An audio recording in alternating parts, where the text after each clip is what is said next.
A very good morning to all of you. I am Sneha Chaturvedi, a teacher by profession and by heart, and I welcome you to my YouTube channel Gyanmath the temple of knowledge. So जैसा कि आप जानते हैं कि यहाँ पे मैं NCERT science series चला रही हूँ, उसी का ये नेक्स्ट पार्ट है। क्लास 7th का ये चैप्टर 2 का पार्ट सेकेंड है, that is nutrition in animal. ठीक है, ये वाला जो चैप्टर है इसका ये सेकेंड पार्ट है।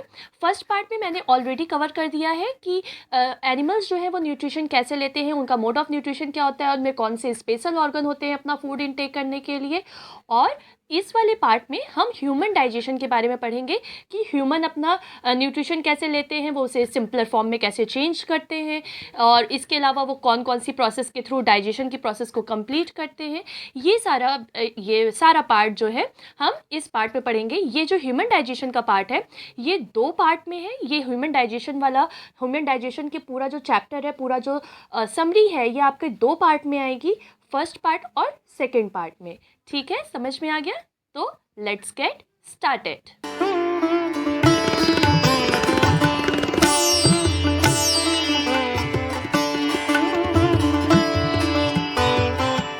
जैसा कि आप यहाँ पे देख रहे हैं कि ये एक ह्यूमन डाइजेस्टिव सिस्टम है। ह्यूमन का जो एक डाइजेस्टिव सिस्टम होता है, ह्यूमंस जो होते हैं वो अपना जो न्यूट्रिशन इनटेक करते हैं, न्यूट्रिशन का यूटिलाइजेशन करते हैं, ये बहुत ही कॉम्प्लेक्स प्रोसेस होती है। इनके पास बहुत से डिफरेंट ऑर्गन होते हैं, बहुत से ग्लैंड्स होते हैं जो सिक्रीशन करते हैं, बहुत सारी चीजें मिलके, बहुत सारे ऑर्गन्स मिलके ये पूरी डाइजेशन की प्रोसेस को कंप्लीट करते हैं।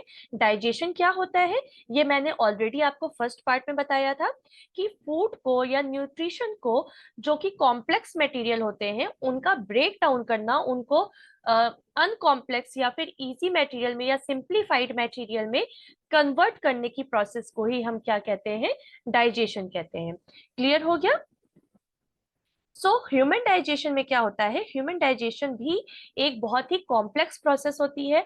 इस पूरे डाइजेशन के प्रोसेस में बहुत सारे ऑर्गन मिलके काम करते हैं और पूरे डाइजेशन की प्रोसेस को कंप्लीट करते हैं। ठीक है, इस प्रोसेस में क्या होता है, डाइजेशन की पूरी प्रोसेस क्या होती है, डाइजेशन की पूरी प्रोसेस स्टार्ट होती है हमारी फूड इनटेक से। यानी जैसे ही हम खाना खाते हैं, जैसे ही खाना हम अपने मुंह में डालते हैं, तैसे ही डाइजेशन की प्रोसेस स्टार्ट हो जाती है। और वो खत्म कहाँ पे होती है, जब हम अपने जितने भी न्यूट्रिशन होते हैं उनको बॉडी यूटिलाइज कर देती है, और जितना भी वेस्ट मटेरियल होता है उन सारे वेस्ट मटेरियल को बॉडी हमारी थ्रू आउट कर देती है। यानी फूड इनटेक से लेके डाइजेशन मतलब यूटिलाइजेशन से लेके, और जितना भी हमारा वेस्ट प्रोडक्ट है उसको एक्सक्रीट आउट करने तक की पूरी प्रोसेस को हम क्या कहते हैं, डाइजेशन कहते हैं। इस पूरी प्रोसेस में क्या होता है, इस पूरी प्रोसेस में फूड जो है हमारा डिफरेंट डिफरेंट लेवल से होके गुजरता है, डिफरेंट डिफरेंट पार्ट से होके गुजरता है। एक कैनाल से होके गुजरता है, आप कह सकते हो एक कैनाल कहते हो, जिसे आप सुरंग कहते हो हिंदी में। एक कैनाल से होके गुजरता है, और कहाँ से स्टार्ट होता है, हमारा बक्कल कैविटी से स्टार्ट होता है और एनस पे जाके इंड हो जाता है। ठीक है, ये देखिए यहाँ पे मैंने आपको बताया हुआ है कि जो कैनाल होती है, जो डाइजेस्टिव कैनाल हमारी होती है, उसमें बहुत सारे कंपार्टमेंट्स होते हैं, बहुत सारे पार्ट्स होते हैं। कौन कौन से होते हैं, और इन्हीं पार्ट्स को हम आगे की स्लाइड में डिटेल में पढ़ेंगे। ठीक है, कौन कौन से पार्ट होते हैं, the buccal cavity, food pipe और ऑसोफेगस। फूड पाइप कहते हैं या ऑसोफेगस, दोनों नाम होता है, जो आपको इजी लगे आप यूज कर सकते हैं, या आपके एग्जाम में जो भी दोनों में से आए, दोनों को ही इसके नाम होते हैं। हम इसे फूड पाइप भी कहते हैं, और उसका साइंटिफिक नेम या फिर साइंस वाले जो स्टूडेंट होते हैं जो यूज करते हैं टर्म, वो यूज करते हैं ऑसोफेगस। ठीक है, फूड पाइप और oesophagus. Third one is stomach, fourth one is small intestine, fifth one is large intestine, और लास्ट हमारा होता है एनस, जहां से हमारा वेस्ट मटेरियल हमारी बॉडी थ्रू आउट कर देती है। ठीक है, ये देखिए यहाँ पे आपको ह्यूमन डाइजेस्टिव सिस्टम का एक डायग्राम भी दिख जाएगा। ये देखिए, ये माउथ है, फिर इसी में टंग है, फिर ये आपका फूड पाइप हो जाएगा, एसोफेगस हो जाएगा, ये आपका स्टमक है, ये आपका लिवर है। मैंने आपको बताया था कि इसमें बहुत सारी साइड ग्लैंड्स और अलग अलग ऑर्गन भी इन्वॉल्व होते हैं। तो लीवर जो है हमारा ऐसी ही एक ग्लैंड है, मैं आगे डिटेल में आपको इसके बारे में बताऊंगी। इसी से देखिए अटैच ये ग्रीन कलर का गॉल ब्लैडर है। ठीक है, यहाँ पे देखिए ये जो आपका स्टमक से अटैच दिख रहा है, इंस्टेटाइन और स्टमक से अटैच, ये पार्ट आपका पेनक्रियास है। ये जो आउटर पार्ट दिख रहा है, ये आपका लार्ज इंस्टेटाइन है। और ये जो इनर क्वाइल्ड पार्ट दिख रहा है, ये आपका स्मॉल इंस्टेटाइन है। ठीक है, फिर यहाँ पे ये आपका रेक्टम है, एंड लास्ट वन आपका एनस है। ठीक है, समझ में आ गया। और ये देखिए, जिसके बारे में मैं आपको पहले भी बहुत बार बता चुकी हूँ, अपेंडिक्स, अपेंडिक्स की मैं जो बात करती हूँ, ये देखिए, ये आपके लार्ज इंस्टेटाइन में ये एकदम कॉर्नर पे ये जो छोटा सा टेल लाइक स्ट्रक्चर है, ये देखिए आपको दिख रहा होगा ये मार्क यहाँ पे अपेंडिक्स का, ये अपेंडिक्स है। ठीक है, इस पार्ट को लार्ज इंस्टेटाइन में एक टेल लाइक स्ट्रक्चर होता है, जिसे ही हम क्या कहते हैं, अपेंडिक्स कहते हैं। क्लियर हो गया? Now comes to next. So let's start with our first part. First canal का जो फर्स्ट पार्ट है, जो फर्स्ट कंपार्टमेंट है, that is the mouth and buccal cavity. Mouth and buccal cavity क्या होता है? जो हमारा माउथ है, जहां पे हम खाना डालते हैं, जो वो पूरा पोर्शन, जो वो कैविटी, जो वो छेद वाला पूरा पोर्शन है, जहां पे आप खाना रख के उसे च्यू करते हो, उसे हम क्या कहते हैं, बक्कल कैविटी कहते हैं। और ये जो पूरा पोर्शन है, टीथ, टंग, वो बक्कल कैविटी, इन सबको इंक्लूड करके हम क्या कहते हैं, माउथ कहते हैं। क्लियर हुआ डिफरेंस कि माउथ क्या है?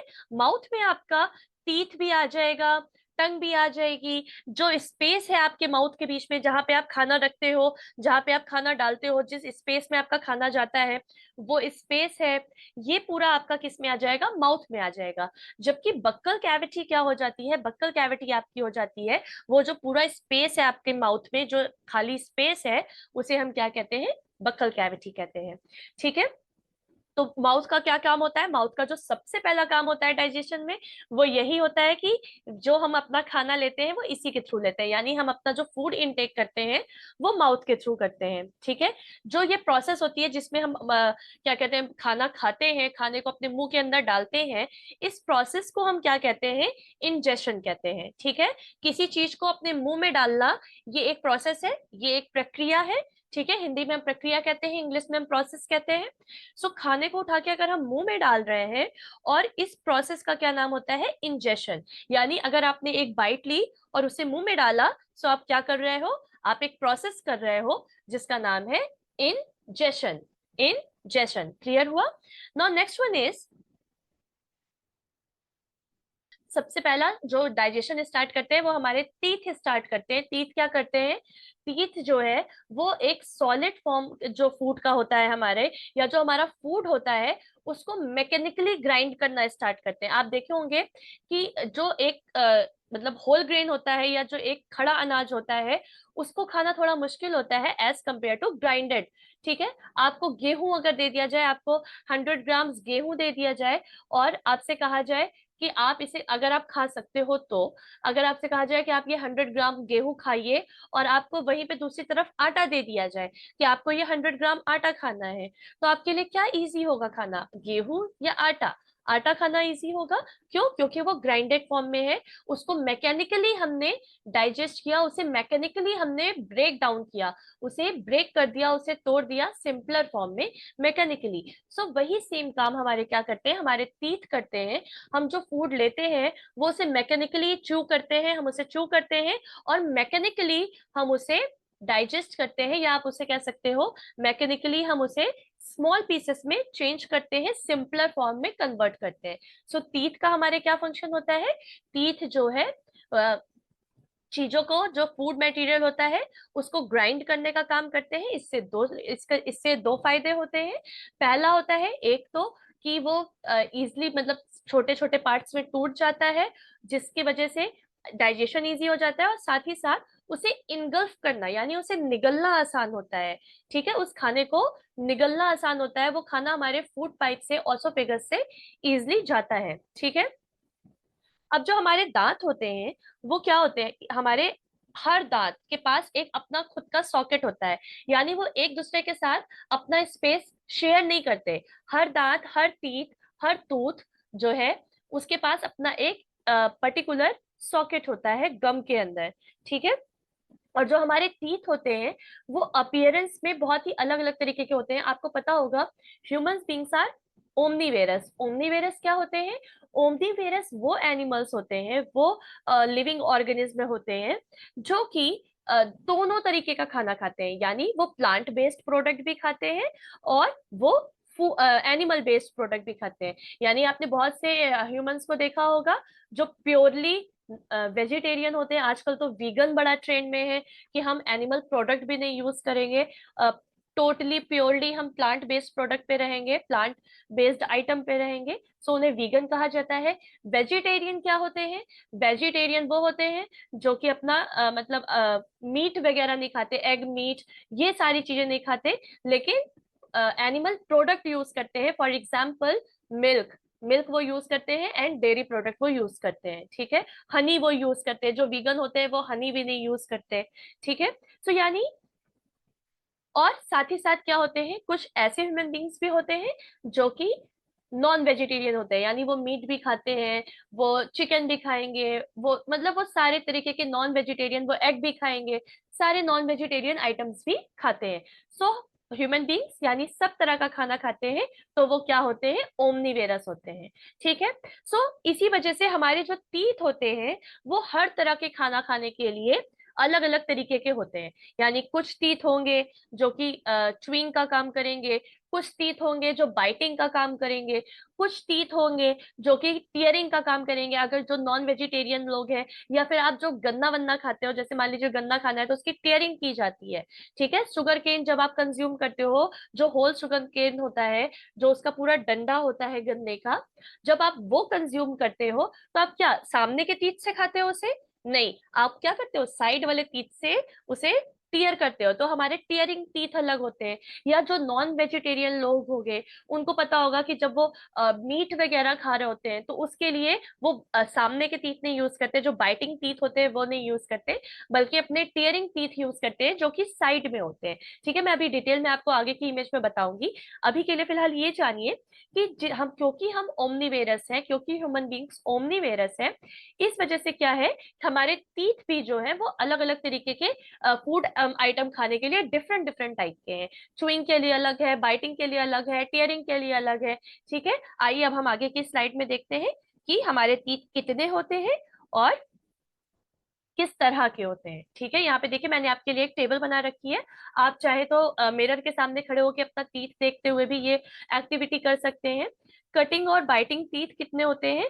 लोअर जॉ में 4 होते हैं, यानी जो कटिंग का काम करते हैं, बाइटिंग का काम करते हैं। आपको जो चॉकलेट खानी होती है या फिर जो भी नॉर्मल सी चीजें खानी होती है, बिस्किट खा रहे हो आप, रोटी खा रहे हो आप, तो जो भी चीज आपको बाइट करनी है या फिर कट करना है, उसके लिए हमारे पास 4 टीथ होते हैं लोअर जॉ में, और 4 ही होते हैं अपर जॉ में। देखिए यहाँ पे थोड़ा सा प्रिंटिंग मिस्टेक हो गई है, दोनों जगह लोअर जॉ हो गया है, एक जगह अपर जॉ होगा और एक जगह लोअर जॉ होगा, ठीक है। सो 4 हमारे होते हैं अपर जॉ में और 4 होते हैं हमारे लोअर जॉ में। टोटल नंबर कितने होते हैं? 8 होते हैं। Next one is piercing and tearing teeth, ठीक है। यानी किसी चीज में अगर आपको छेद करना है या अगर उसे टीयर करना है, टीयर की जो शुद्ध हिंदी होती है वो होती है नोचना, अगर कोई चीज नोच के खानी है, टीयर करके खानी है, सो इसके लिए हमारे पास 2 होते हैं अपर जॉ में और 2 ही होते हैं लोअर जॉ में। टोटल नंबर कितने होते हैं? 4 होते हैं। Last one is chewing and grinding teeth, यानी जब हम कोई चीज चू करते हैं, कोई चीज खाते हैं, कोई चीज चबाते हैं, तो उसके लिए ग्राइंड करने के लिए हमारे पास कितने टीथ होते हैं? बहुत सारे होते हैं। 10 लोअर जॉ में होते हैं और 10 अपर जॉ में होते हैं। टोटल नंबर 20 होते हैं। यानी हमारे टोटल कितने टीथ होते हैं? सॉरी, हमारे टोटल कितने टीथ होते हैं? 20 प्लस 4 24, 24 प्लस 8 32। यानी हमारे माउथ में, एक ह्यूमन बीइंग के माउथ में आइडियली, ठीक है, यहाँ पे मैं आइडियली वर्ड यूज कर रही हूँ क्योंकि जनरली आपको किसी के भी माउथ में 32 के 32 टीथ नहीं मिलेंगे। 28 या 30 जिसके पास है वो इनफ होते हैं, ठीक है। इससे ज्यादा नहीं होते हैं जनरली। जिसके कहा जाता है कि 32 टीथ हो वो बहुत ही लकी कहा जाता है हमारे उसमें, कि जिसके 32 टीथ हो वो बहुत लकी है, लेकिन आइडियली हमारे कितने टीथ होते हैं? 32 टीथ होते हैं। क्लियर हो गया? Now comes to next. यहाँ पे देखिए मैंने आपके लिए इमेज लगा रखी है टीथ की। यहाँ पे क्या होता है, मोलर टीथ दो, ये जो है लोअर जॉ है, लोअर जॉ में दोनों साइड पे आपके टीथ होते हैं सेम क्वांटिटी के, ठीक है। तो मोलर टीथ जो है वो 3 जो है वो एक साइड पे होते हैं और 3 जो है वो आपके अलग साइड पे होते हैं। टोटल आपके लोअर जॉ में 6 मोलर टीथ होते हैं, ठीक है। इसके अलावा 2 आपके एक साइड में प्रीमोलर होते हैं और 2 ही आपके नेक्स्ट साइड में प्रीमोलर होते हैं। जो हमारे मोलर टीथ होते हैं इनका क्या काम होता है, ये हमारे ग्राइंडिंग और च्युइंग के काम आते हैं। सेम एज जो हमारे प्रीमोलर टीथ हैं उनका भी सेम फंक्शन होता है। ये 2 एक साइड पे होते हैं, 2 नेक्स्ट साइड पे होते हैं और ये टोटल 4 होते हैं हमारे लोअर जॉ में, सेम एज अपर जॉ में भी 4 होते हैं। क्लियर हो गया। नेक्स्ट है हमारा कैनन टीथ। कैनन टीथ क्या होते हैं, कैनन टीथ जो है वो बोथ साइड पे एक होते हैं, एक एक होते हैं, यानी टोटल हमारे लोअर जॉ में 2 होते हैं और अपर जॉ में भी ये 2 होते हैं। कैनन टीथ का क्या काम होता है, कैनन टीथ हमारे वही होते हैं जो हमारे पियर्सिंग एंड टीयरिंग टीथ होते हैं, यानी ये चीज़ों को जब हमें टीयर करना होता है, पियर्स करना होता है, उस समय जो काम आते हैं वो होते हैं। इसके अलावा होता है इंसेसर। इंसेसर जो है वो हमारे आगे के 4 टीथ जो होते हैं वो इंसेसर होते हैं, यानी 2 एक साइड, 2 दूसरी साइड। फ्रंट के जो 4 टीथ होते हैं वो हमारे क्या होते हैं, इंसेसर होते हैं। क्लियर हो गया, समझ में आ गया। इंसेसर का क्या काम होता है, इंसेसर हमारे बाइटिंग और कटिंग टीथ होते हैं, यानी अगर आपको कोई रोटी खानी है या फिर आपको कोई भी चीज़ खानी है, कोई भी चीज़ बाइट करनी है, नॉर्मल जो भी चीज़ें आप बाइट करते हो या कट करते हो वो आप इन 4 इंसेसर टीथ से करते हो। क्लियर हो गया। फ्रंट के जो 4 हैं वो आपके इंसेसर हैं, उसके अगल बगल वाले जो हैं वो आपके कैनिन है, यानी लोअर जॉ में आपके 2 हैं। उसके बाद 2 बोथ साइड पे आपके प्रीमोलर हैं और 3 बोथ साइड पे आपके क्या कौन से हैं, मोलर टीथ है। तो टीथ हमारे 4 टाइप्स के होते हैं। मोलर जो कि कटिंग और ग्राइंडिंग टीथ होता है, प्रीमोलर जो कि again cutting and grinding teeth होता है। इसके अलावा कैनिन जो कि हमारा पियर्सिंग और टीयरिंग टीथ होता है, और साथ में फिर इंसेसर होता है जो कि हमारा होता है बाइटिंग और कटिंग टीथ। समझ में आ गया कि कैसे अरेंज होते हैं हमारे जॉ में टीथ। टीथ का अरेंजमेंट कैसे होता है, 3 होते हैं प्रीमोलर, 3 होते हैं मोलर, 2 होते हैं हमारे प्रीमोलर, एक बोथ साइड के जॉ पे हमारा होता है कैनिन, और 4 जो फ्रंट के टीथ होते हैं उन्हें हम कहते हैं इंसेसर। अब देखिए, आपने नोटिस किया होगा कि एक हमारे यहाँ कहावत भी है कि खाना देख के उसके मुंह में पानी आ गया, ठीक है। तलते हुए गरम गरम रसगुल्ले देख के उसके मुंह में पानी आ गया। तो क्या ये पानी क्या चीज होती है, ये पानी क्या है? आप कभी भी कोई टेस्टी फूड देखते हो तो आपके मुंह में एक वाटरी सब्सटेंस रिलीज होता है, या फिर जैसे ही आप कोई चीज खाते हो तो आपके मुंह में एक वाटरी सब्सटेंस रिलीज होता है, जिसको हम इंग्लिश में कहते हैं सलाइवा, और हिंदी में कहते हैं लार, ठीक है। और ये क्या होता है, ये एक तरह का इंजाइम होता है। इंजाइम्स क्या होते हैं? इंजाइम्स हमारी बॉडी में आपको मैं आगे बहुत डिटेल में बताऊंगी इसके बारे में, जो बहुत आगे मैं बायो का चैप्टर लूंगी।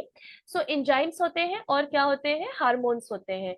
तो ये 2 तरीके की चीजें होती हैं और ये हमारी बॉडी में फंक्शन करने के काम आते हैं। अभी के लिए आप बस इतना जान लीजिए, हर इंजाइम्स और हर हार्मोन हार्मोन का अलग अलग फंक्शन होता है। अगर आपने केमिस्ट्री में थोड़ा बहुत सुना होगा तो सेम चीज हमारा कैटालिस्ट करता है। कैटालिस्ट का भी क्या काम होता है कि रिएक्शन में जो है, जो हमारी रिएक्शन हो रही हो उसे अगर हमें इंक्रीज करना है तो हम कोई कैटालिस्ट डालते हैं, या फिर डिक्रीज करना है तो कोई कैटालिस्ट डालते हैं। सो एक तरह से आप बस इतना समझ लीजिए, अभी ये जो इंजाइम्स होते हैं ये हमारी बॉडी में फंक्शन प्रॉपर फंक्शन करने में हेल्प करते हैं। हमारी बॉडी जो फंक्शन कर रही होती है ये रिलीज होके टाइम टू टाइम पे उस फंक्शन को करने में हेल्प करते हैं। तो सलाइवा भी क्या है हमारा, सलाइवा भी हमारा एक तरह का एंजाइम है। और इसका फंक्शन क्या होता है, इसका फंक्शन 2 फंक्शन होते हैं इसके। पहला फंक्शन होता है कि ये हमारे जो हमारा फूड मटेरियल होता है उसको गीला करता है, उसमें पानी डालता है। अगर आप देखिए कभी मिक्सी आपने चलाई हो, आप ग्राइंडर कोई चीज ग्राइंड कर रहे हो, तो जो चीज बहुत ड्राई होती है, जो चीज बहुत मतलब जिसमें वाटर कंटेंट बहुत कम होता है, उसमें आप हमेशा क्या करते हो, थोड़ा सा पानी डालते हो एंड देन आप उसे ग्राइंड करते हो, तो वो बहुत ही स्मूथली ग्राइंड हो जाता है, ठीक है। सो पहला काम तो उसका यही होता है कि वो हमारे जो माउथ का खाना है, जो हमारा टीथ जो है मैकेनिकली उसे चेंज कर रहा है, उसे च्यू कर रहा है मैकेनिकली, उसे स्मॉल पीसेस में चेंज कर रहा है, उस फूड को ग्राइंड करने में वो हेल्प करता है, जिससे हम इजिली उसे आगे के लिए, आगे की प्रोसेस के लिए इनगल्फ कर सके, हम उसे निगल सके, ठीक है।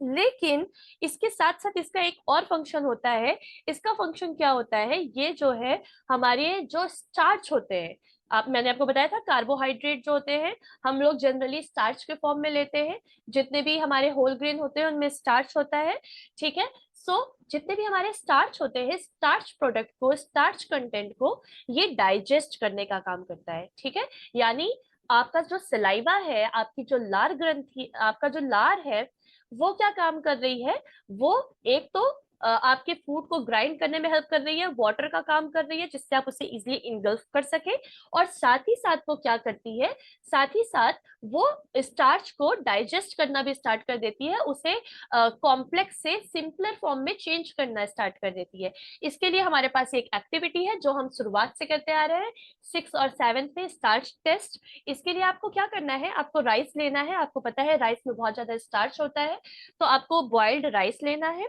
2 टेस्ट ट्यूब लेनी है, ठीक है, और आयोडीन सोल्यूशन लेना है, ये 3 चीज आपको चाहिए। इसके बाद आपको क्या करना है, एक टेस्ट ट्यूब में आपको boiled rice as it is डाल देना है, थोड़ा सा चाहिए तो आप उसे क्रश कर दीजिए अगर वो बहुत खड़ा हुआ है। और दूसरे में आपको क्या करना है, दूसरे में आपको 1 स्पून बॉइल्ड राइस लेना है और उसको अपने मुंह में डाल के च्यू करना है, यानी उसे चबाना है, और उसके बाद उसे उस टेस्ट ट्यूब में डाल देना है, ठीक है। आपने उसे च्यू किया, इसका मतलब क्या हुआ, च्यू करने में उसके अंदर सलाइवा मिक्स हुआ, ठीक है, सलाइवा के साथ वो मिक्स हो गया, और उसके बाद उसे आपको टेस्ट ट्यूब में डाल देना है। एंड अगेन आपको वही जो हम प्रॉपर अपना आयोडीन टेस्ट करते आ रहे हैं, यानी कुछ ड्रॉप्स हमें उसमें आयोडीन की डालनी है दोनों टेस्ट ट्यूब में, और थोड़े टाइम के लिए उसे रख देना है, और उसके बाद देखना है कि राइस का कलर चेंज हुआ कि नहीं हुआ। आप देखेंगे कि जिसमें हमने सिर्फ बॉइल्ड राइस डाला था, जिस टेस्ट ट्यूब में हमने सिर्फ बॉइल्ड राइस डाला था, उसका कलर चेंज हो गया है ब्लू ब्लैक में, और ब्लू ब्लैक कलर चेंज होने का मतलब होता है presence of starch. Whereas जहां पे आपने च्यू बॉइल्ड राइस डाला था, वहां पे क्या हुआ, कलर चेंज नहीं हुआ, और इसका मतलब क्या हो जाता है, अब्सेंस ऑफ स्टार्च। यानी जैसे ही आपने उस राइस को च्यू किया, उसमें से स्टार्च का डाइजेशन हो गया, स्टार्च अपने कॉम्प्लेक्स फॉर्म को छोड़ के अपने सिंपलर फॉर्म में आ गया, and that's why starch chewed rice failed the starch test. Clear हो गया। Now comes to next. ये देखिए स्वीट एंड टूथ, देखिए देखिए क्या होता है कि हमारे जो मुंह होता है उसमें बहुत सारे बैक्टीरिया जो है वो ऑलरेडी प्रेजेंट होते हैं, ठीक है। लेकिन वो हार्मफुल नहीं होते, बहुत सारे बैक्टीरिया ऑलरेडी हमारे माउथ पे प्रेजेंट होते हैं लेकिन वो हार्मफुल नहीं होते। लेकिन क्या होता है कि बहुत से हार्मफुल बैक्टीरिया ग्रो करना स्टार्ट करते हैं जब हम प्रॉपरली ब्रश नहीं करते। क्यों, क्यों हार्मफुल बैक्टीरिया ग्रो होना स्टार्ट होते हैं, क्योंकि जब हम कोई भी फूड आइटम खाते हैं, मैंने जब आपको कंपोनेंट्स ऑफ फूड पढ़ाया था, आई थिंक, हाँ, मैंने जब आपको कंपोनेंट ऑफ फूड पढ़ाया था तो उसमें मैंने आपको फंजाई के बारे में बताया था, और मैंने आपको ये बताया था वो क्या कहते हैं, मोड ऑफ न्यूट्रिशन के बारे में जब पढ़ाया था, तो मैंने आपको सेप्रोफिटिक न्यूट्रिशन के बारे में बताया था कि वो डेड और डीके मटेरियल से अपना न्यूट्रिशन लेते हैं। बहुत सारे एनिमल्स ऐसे होते हैं जो कि डेड और डीके एनिमल से या डेड एंड डीके मटेरियल से अपना न्यूट्रिशन लेते हैं। सो क्या होता है कि जब हम फूड मटेरियल कोई भी फूड आइटम खाते हैं तो वो हमारे टीथ में चिपक जाता है, हमारे मुंह में उसकी कुछ पार्ट्स रह जाते हैं जो कि पूरी तरीके से हम इनगल्फ नहीं कर पाते। तो वही पार्ट पे जो है बैक्टीरिया ग्रो करना स्टार्ट कर देते हैं, हार्मफुल बैक्टीरिया ग्रो करना स्टार्ट कर देते हैं, जो उन फूड पार्टिकल से अपना न्यूट्रिशन लेना स्टार्ट करते हैं, ठीक है। यानी अगर हमारे माउथ में, हमारे टीथ में कोई फूड पार्टिकल अटका रह जा रहा है तो वहां पे बैक्टीरिया की ग्रोथ होना स्टार्ट हो जाएगी। क्यों ग्रोथ होना स्टार्ट हो जाएगी, क्योंकि वो बैक्टीरिया अपने डेड एंड डीके मटेरियल से फूड लेना स्टार्ट कर देंगे, उनको वो फूड मिलेगा, इसलिए वो वहां पे ग्रो करना स्टार्ट कर देंगे। और जब वो ग्रो करना स्टार्ट कर देंगे तो वो क्या काम करते हैं, वो बैक्टीरिया जो है, जो हमारे मुंह में शुगर होती है, जितने भी शुगर वाले या स्टार्ची कंटेंट होते हैं, उनको जो है ब्रेक करना स्टार्ट करती है, उनको डाइजेस्ट करना स्टार्ट कर देती है। और जब वो डाइजेस्ट होते हैं तो एक स्पेशल टाइप का एसिड हमारे मुंह में रिलीज होना स्टार्ट हो जाता है, एक स्पेशल एसिड रिलीज होता है जो कि हमारे दांतों में सड़न या फिर जिसे हम इंग्लिश में कहते हैं टूथ डीके का कारण होता है, ठीक है। क्या हुआ, आपको समझ में आया? अगर हमारे मुंह में लेफ्ट ओवर फूड रह जाएगा तो उसमें बैक्टीरिया ग्रो करना स्टार्ट कर देंगे जो कि हार्मफुल होते हैं। वो हार्मफुल क्यों होते हैं? क्योंकि वो उन फूड मटेरियल में प्रेजेंट शुगर या स्टार्ची कंटेंट को डाइजेस्ट करना स्टार्ट करते हैं, और इस डाइजेशन के प्रोसेस में वो एक स्पेशल टाइप का एसिड रिलीज करते हैं, जिस एसिड की वजह से हमारे जो दांत होते हैं, हमारे जो टीथ होते हैं, वो डैमेज हो जाते हैं। ठीक है, क्लियर हुआ? आपको मैं एक चीज और बता दूं कि हमारे दांत के ऊपर हमारे जो टीथ होते हैं उनके ऊपर एक बहुत ही हार्ड कोटिंग होती है। तो हमारे टीथ को प्रोटेक्ट करने के लिए, हमारे टीथ को बचाने के लिए, हाँ, किसी भी अटैक से या किसी भी तरह के डैमेज से बचाने के लिए एक कोटिंग होती है जिसे हम कहते हैं इनेमल। ठीक है, इनेमल की कोटिंग होती है। तो जब ये बैक्टीरिया जो है एसिड रिलीज करते हैं, तो इस एसिड की वजह से, इस एसिड की एक्शन की वजह से वो जो हमारा इनेमल होता है वो धीरे धीरे डिसॉल्व होना स्टार्ट हो जाता है। और जब हमारे दांत से उस प्रोटेक्टिंग लेयर, जब वो प्रोटेक्टिंग लेयर खत्म हो जाती है, तो हमारे टीथ जो है, हमारे टूथ जो है, वो जो है सड़ना स्टार्ट हो जाते हैं, डीके होना स्टार्ट हो जाते हैं। यहाँ पे देखिए, मैंने आपके लिए एक इमेज बना रखी है, एक इमेज लगा रखी है टूथ डीके की। देखिए, पहला है हमारा जब हमारा सिर्फ इनेमल इफेक्ट होता है, यानी आउटर कवरिंग केवल इफेक्ट होती है। ठीक है, नेक्स्ट है, ये देखिए यहाँ पे इनेमल है और इसके अंदर ये हमारा टूथ पल्प है। ठीक है, जो हमारा पल्प एरिया है ये है। ठीक है, नेक्स्ट वन है हमारा, इसे कहते हैं डेंटिस्ट केयर। इसमें क्या होता है, इसमें जो है फर्स्ट लेयर यानी इनेमल तो पूरा तरीके से खत्म हो जाता है, साथ ही साथ जो हमारे टीथ की फर्स्ट लेयर होती है वो भी डैमेज होना स्टार्ट हो जाती है। ठीक है, नेक्स्ट है हमारा, ये देखिए, ये पल्प एरिया पे इन्फेक्शन स्टार्ट हो गया। और ये जब पल्प एरिया से भी, ये इसी में, ये जब रूट कैनाल, आपने सुना होगा रूट कैनाल ट्रीटमेंट, तो जब जो है इन्फेक्शन जो है पल्प एरिया में पहुंच जाता है, तब जो है, यहाँ पे देखिए आपको नर्व्स वगैरह दिख रही हैं, तो ये जो नर्व्स वाला एरिया होता है, जो सेंसिटिव एरिया होता है, यहाँ पे जब जो है इन्फेक्शन पहुंच जाता है, तभी रूट कैनाल का जो प्रोसेस होता है वो प्रोसेस किया जाता है। एंड नेक्स्ट वन हमारा है कि ये पूरा देखिए एकदम नीचे तक, ये देखिए यहाँ पे आपको रेड दिख रहा होगा, यहाँ पे जाके इन्फेक्शन पूरा हो जाता है, पल्प एरिया को छोड़ते हुए एकदम नीचे चला जाता है। और तब डॉक्टर्स जो हैं वो कहते हैं कि अब आपका दांत निकालना पड़ेगा, रूट कैनाल से भी ये सही नहीं होगा, क्योंकि ये पूरा अंदर तक सड़ गया है, पूरा अंदर तक डीके हो गया है, पूरा तरीके से खराब हो गया है। अब इसमें किसी तरह का कोई ट्रीटमेंट नहीं हो सकता है, पूरी तरीके से आपका टूथ डीके हो चुका है। ठीक है, सो इससे बचने का सबसे अच्छा तरीका क्या है? अगर आप चाहते हैं कि आपके दांत जो है वो सालों साल चलते रहे, आप बुढ़ापे में भी अच्छे से भुट्टा और चीजें खा सके, सो इसके लिए आपको क्या करना होगा? ब्रश बहुत अच्छे से कीजिए, मेक श्योर कीजिए कि कब आपके जो माउथ है उसमें कोई भी लेफ्ट ओवर फूड ना रहे। इसके लिए आपको क्या करना होगा? जब भी आप दिन में 2 बार ब्रश कीजिए, और जब भी आप कोई फूड आइटम खा रहे हो उसके बाद गार्गल जरूर कीजिए, उसके बाद कुल्ला जरूर कीजिए। ठीक है, इससे क्या होगा, जितने भी लेफ्ट ओवर फूड होंगे वो आपके दांतों में नहीं अटके रहेंगे। और जब दांतों में कोई लेफ्ट ओवर फूड ही नहीं रहेगा, आपके मुंह में कोई लेफ्ट ओवर फूड ही नहीं रहेगा, सो किसी तरह का बैक्टीरियल ग्रोथ आपके माउथ में नहीं होगी, किसी तरीके की हार्मफुल बैक्टीरियल ग्रोथ आपके माउथ में नहीं होगी। स्वीट्स कम खाइए, जितने भी स्टार्ची कंपोनेंट्स हैं, मिठाई कम खाइए, चॉकलेट्स कम खाइए, तो ये सारी चीजें आप कम खाइए। इससे भी क्या होगा, वो बैक्टीरिया की ग्रोथ कम होगी। जब उनको अपनी पसंद का खाना नहीं मिलेगा, सो वो आपके माउथ पे नहीं आएंगे, जहां पे उनको अपनी पसंद का खाना मिलेगा वहां पे वो जाएंगे। ठीक है, क्लियर हो गया? Now comes to next. अब बात करते हैं हम अपने माउथ की ही, टंग की। टंग क्या होता है? टंग जो है वो एक फ्लशी मस्कुलर ऑर्गन है, जो कि आगे से फ्री होता है, यानी आगे से फ्री होता है, और पीछे जो है बैक से वो बक्कल कैविटी से अटैच होता है। ठीक है, तो यानी एक तरफ से वो फ्री होती है, एक तरफ से आप उसे किसी भी डायरेक्शन में मूव कर सकते हैं, लेकिन बैकवर्ड डायरेक्शन में पीछे की साइड से वो जो है बक्कल कैविटी से अटैच होती है, वो मूव नहीं करती है। ठीक है, इसके अलावा इसका काम क्या होता है?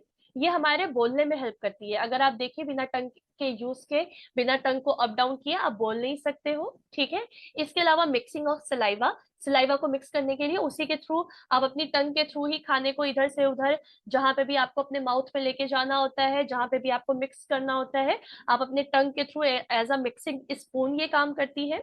ठीक है, और इसके अलावा खाने को सॉलो करने के लिए भी, इनगल्फ करने के लिए भी ये यूज होती है। जब हम फूड को सॉलो करते हैं, निगलते हैं, तो भी हम किसकी हेल्प लेते हैं? अपनी टंग की हेल्प लेते हैं।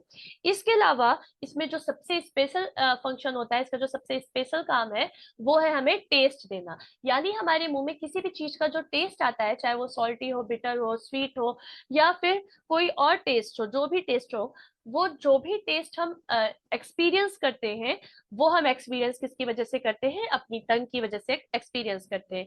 यहाँ पे देखिए, मैंने आपके लिए एक डायग्राम बना रखा है। ये जो पार्ट है, ये बिटर टेस्ट करने के लिए होता है। ये इधर जो आपको येलो पार्ट दिख रहा है, ये आपको सोर टेस्ट देता है। इसके अलावा ये जो ये पोर्शन है, यहाँ से आपको स्वीट टेस्ट आता है। और ये जो टंग का एकदम कॉर्नर पोर्शन है, एकदम स्टार्टिंग पोर्शन है, यहाँ से आपको सॉल्टी टेस्ट आता है। ठीक है, क्लियर हो गया? Now comes to next. अब बात हम करते हैं फूड पाइप या ऑसोफेगस की। फूड पाइप और ऑसोफेगस क्या होता है? ये सिंपली आप देख सकते हैं, एक पाइप जैसा स्ट्रक्चर होता है, जो कि हमारे मुंह से लेके हमारे स्टमक तक जुड़ा होता है। और इसका काम सिर्फ एक होता है कि एक पाइप का काम करता है, और ये हमारे फूड आइटम को स्टमक तक लाने का काम करता है। ठीक है, इसकी जो वॉल होती है, ये सिकुड़ती है, टू एंड फ्रो मोशन करती है, एक बार सिकुड़ेंगी, एक बार फैलेंगी, और जिसकी वजह से फूड आइटम जो है वो धीरे धीरे मूव करता हुआ यहाँ पे स्टमक तक पहुंच जाता है। ठीक है, यानी ऑसोफेगस या फूड पाइप का क्या फंक्शन होता है? ये एक पाइप लाइक स्ट्रक्चर होता है, जो कि नीचे से हमारे स्टमक से जुड़ा होता है और ऊपर हमारे माउथ से जुड़ा होता है, जिसका काम क्या होता है? फूड को माउथ से स्टमक तक पहुंचाना। ठीक है, क्लियर हो गया यहाँ पे आपको?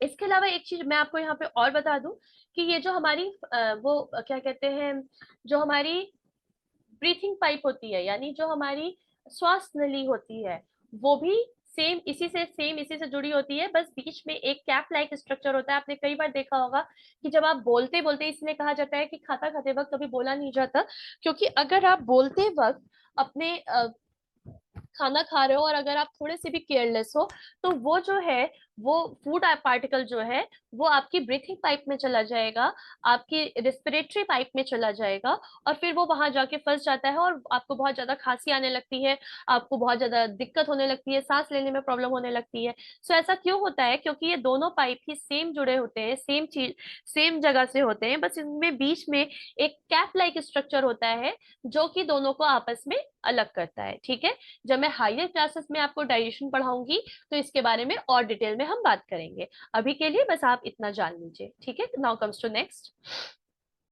इसी के साथ ह्यूमन डाइजेशन का ये पार्ट मैं यहीं पे ख़त्म कर रही हूँ, क्योंकि अगर मैं ये पूरा ह्यूमन डाइजेशन एक ही पार्ट में ले लेती तो वो बहुत ही लॉन्ग वीडियो हो जाता और चीज़ें आपको क्लियर ना हो पाती, कंसेप्ट आपको क्लियर ना हो पाते। तो इसलिए अभी मैं यहाँ ऑसोफेगस पे ही कंप्लीट कर रही हूँ ये पार्ट। नेक्स्ट पार्ट में मैं इसके आगे की सारी प्रोसेस लेके आऊँगी, स्टमक, इंटेस्टाइन और बाकी ये पूरी प्रोसेस कैसे होती है, जो फूड होता है वो कैसे कंज्यूम होता है। ठीक है, तब तक के लिए ये जो है ये पार्ट यहीं पे ख़त्म हो रहा है। सो ज्वाइन अस, ज्वाइन ज्ञान मठ। नमस्ते।